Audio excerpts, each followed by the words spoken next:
Sagung Wahanko putri satu-satunya yang anak semata wayang yang perempuan dari anaknya yang lain laki-laki niko. Jelas karena dia niko adalah anak satu-satunya perempuan disayangi, kan biasa aduh wah kan gitu, akhirnya disebut Sagung Wah kan.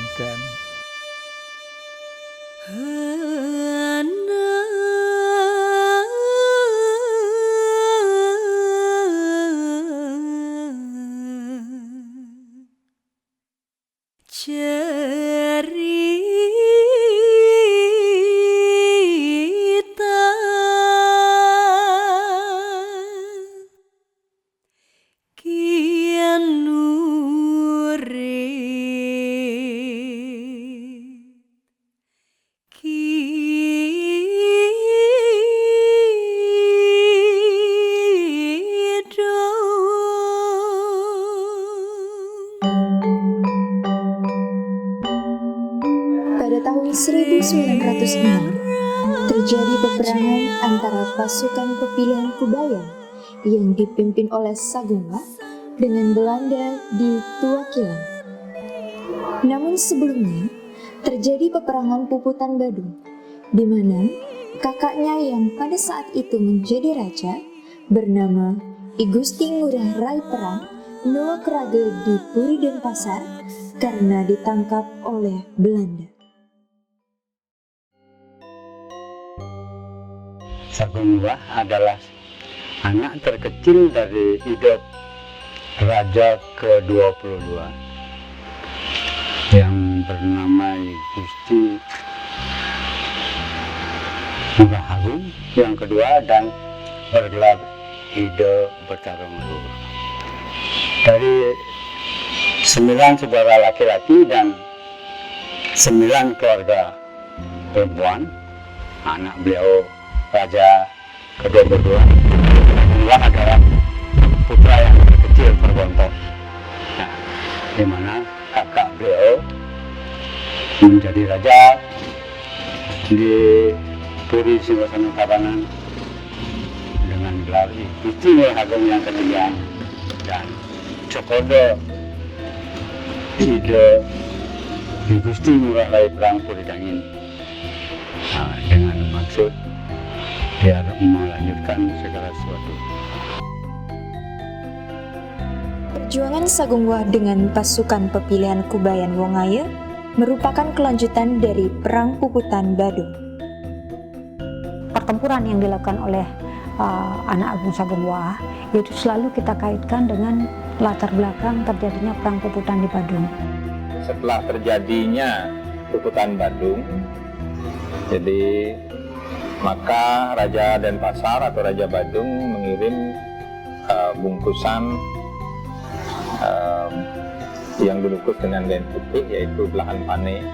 Artinya kerajaan Badung itu sudah hancur, dihancurkan Belanda. Jadi hancur berdua karena beliau adalah bersaudara. Nah, pada saat itu Raja Tabanan, Gusti Ngurah Rai Perangnya ini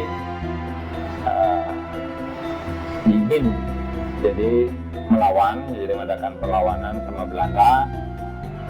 Tetapi sebelum mengadakan perlawanan, Belanda mengajak berunding. Jadi Raja Tabanan ini ajak berunding, yaitu tempatnya di Bringkit. Ternyata Belanda memiliki siasat yang buruk. Bukannya berunding, raja justru dibawa ke Puri Denpasar. Kemudian sesampainya di Puri, raja terkejut melihat kondisi Puri Denpasar yang sudah porak-poranda. Raja pun disekap di Puri bersama putra mahkota.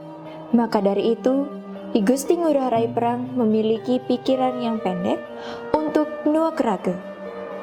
Kemudian berita kematian raja disampaikan oleh Jero Tambangan melalui pakaian yang penuh darah ke Tabanan. Mendengar berita itu, Sagung Wah mulai berpikir untuk mencari bantuan untuk melawan Belanda. Sebuah kecerdasan, jadi anak yang masih belia, umur beliau kurang lebih 16-17 tahun itu, jadi mendengar kakaknya gugur di Denpasar, jadi beliau berpikir hanya satu-satunya beliau berani harus melawan Belanda ini. Untuk melawan Belanda, Sagung Wah memiliki strategi untuk meminta bantuan ke Wongaya Gede karena dianggap sebagai wilayah perdikan. Wilayah di Tabanan sudah dikuasai Belanda, maka dari itu Sagung Wah melakukan perjalanan. Sagung Wah itu sampai di Priokti namanya. Nah, yang dituju oleh beliau di sana karena di sana ada tempat tinggalnya tabib Puri, jadi tabib kerajaan yang disebut namanya Si Gede Kasub. Nah, Si Gede Kasub ini jadi melindungi Sagung Ayuwa ini dengan bermalam di tempatnya, kemudian diajak Nerstiti Bakti, jadi memohon pada anugerah susunan dalam.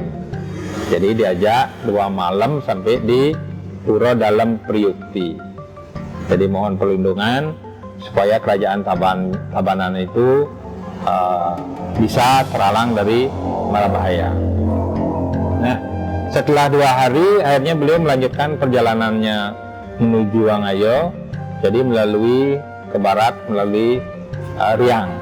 Jadi di Riang, di Sebamio dulu, jadi Sebamio, terus ke utara ke Riang, jadi di Riang sampai di Jegu, ya di Jegu, ke utara terus ke Penatahan Tengkudak, ya sampailah di Wangayo. Akhirnya beliau diterima di sana dengan baik, ya. Seperti bagaimana menerima biasanya orang dari kerajaan, jadi kerajaan Tabanan, kerajaan Singhosano. Nah, beliau berunding di sana dengan tokoh-tokoh masyarakat, terus mempersiapkan suatu persiapan untuk akan melawan itu.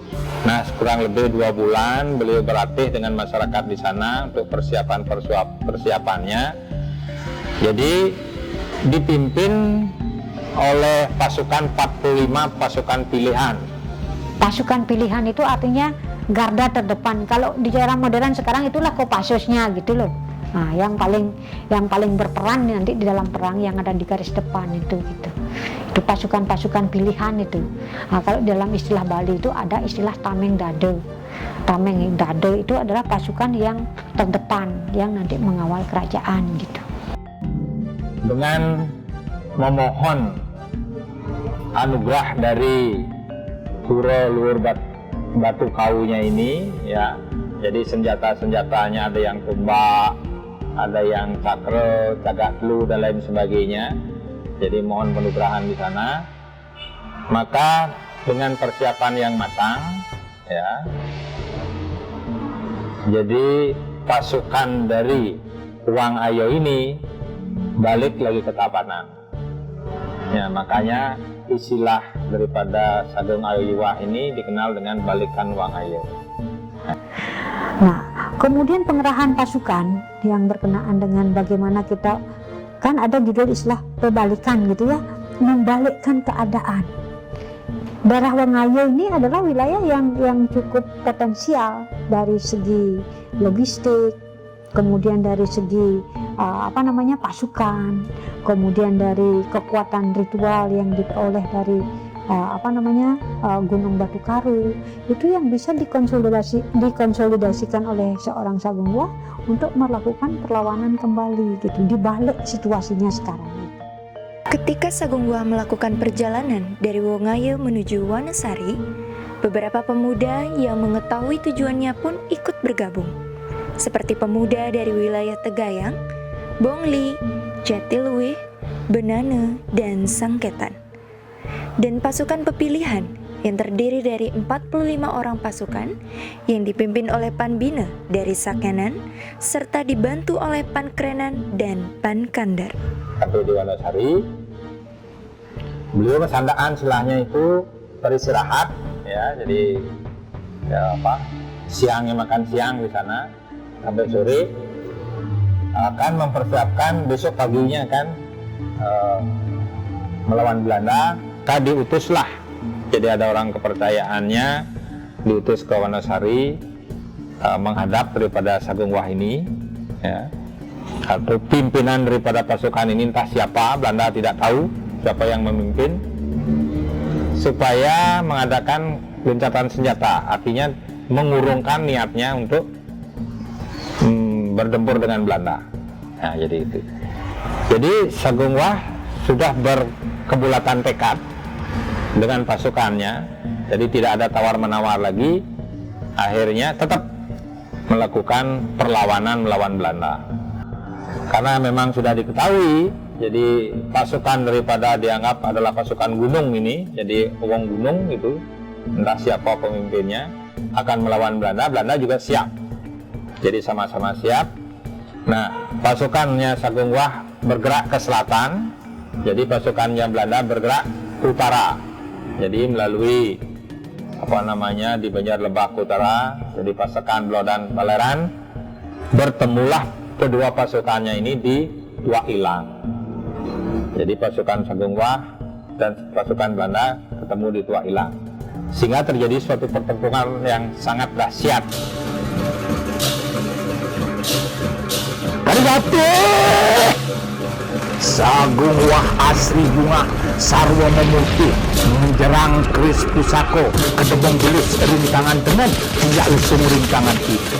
Karena pelaganjur surya wandia alem kapun situ prajurit ini Belanda bekejang mekelalingan kerana bedil meriam dari kolok sangkan yang taksun keris kedebong belus niwatinya kelesung satu ajari lesu.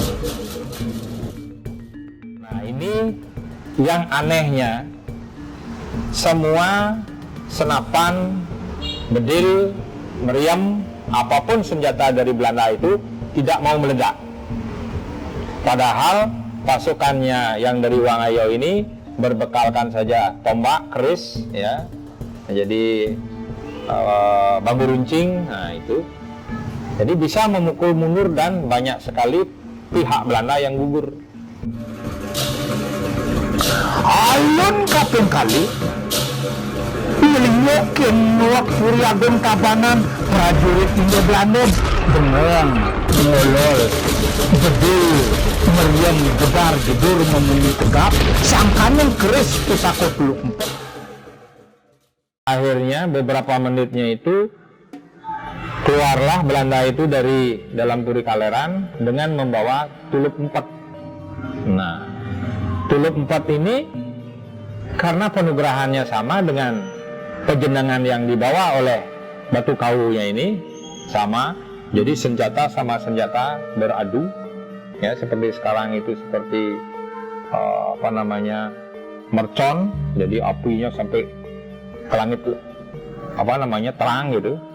Nah, karena sama-sama kekuatannya itu penugrahan Batu Karu netral menyentuh Ibu Pertiwi tanah, akhirnya kekuatan itu nol, hilang.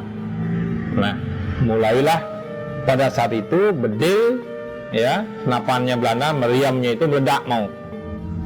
Barulah pertempuran ini jadi mulai seimbang karena senjata api melawan keris, tombak dan bambu runcing itu tidak mungkin.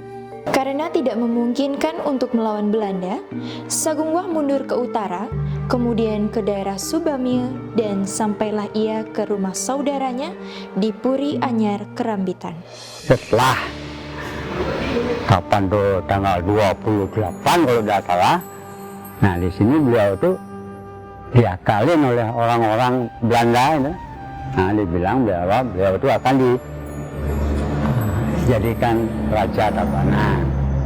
Nah, kalau ya saudara dekat lah mungkin itu yang mencari beliau ke Penyerambangan, sampai beliau itu di Pulau Manik Selatan, yang mencari ini hilang, yang ada cuma Belanda, serdadu Belanda. Nah di sinilah beliau ditangkap. Nah, kalau tidak salah 2 atau 3 harinya dibuanglah beliau ke Lombok, ya, yang namanya Lembang. Ya, jadi makanya beliau diselong ke Lembang di Lombok. Ini. Itulah akhir dari perjalanan Sagungwa yang memperjuangkan tanah kelahirannya dari penjajah kolonial Belanda. Pahlawan perang kita di Indonesia ini tidak hanya kita berbicara itu adalah tugas laki-laki, tetapi Ibu melihat di situ sudah ada bagaimana kita melihat itu sebagai sebuah kesetaraan dalam tanggung jawab membela negara. Nah, dalam konteks perjuangan di Hindia Belanda pada zamannya, kemudian kita mengenal Indonesia merdeka, laki-laki dan perempuan itu sudah ada dalam posisi yang setara, ya, sudah ada dalam posisi yang setara. Bagaimana dia mempunyai jiwa patriotisme, nasionalisme di dalam memperjuangkan kemerdekaan, di dalam memperjuangkan sebuah harga diri sebagai bangsa yang merdeka sesuai dengan jiwa zamannya gitu ya. Nah, dan ini dilakukan oleh seorang perempuan gitu ya, tidak hanya nanti itu akan menjadi tugas laki-laki gitu.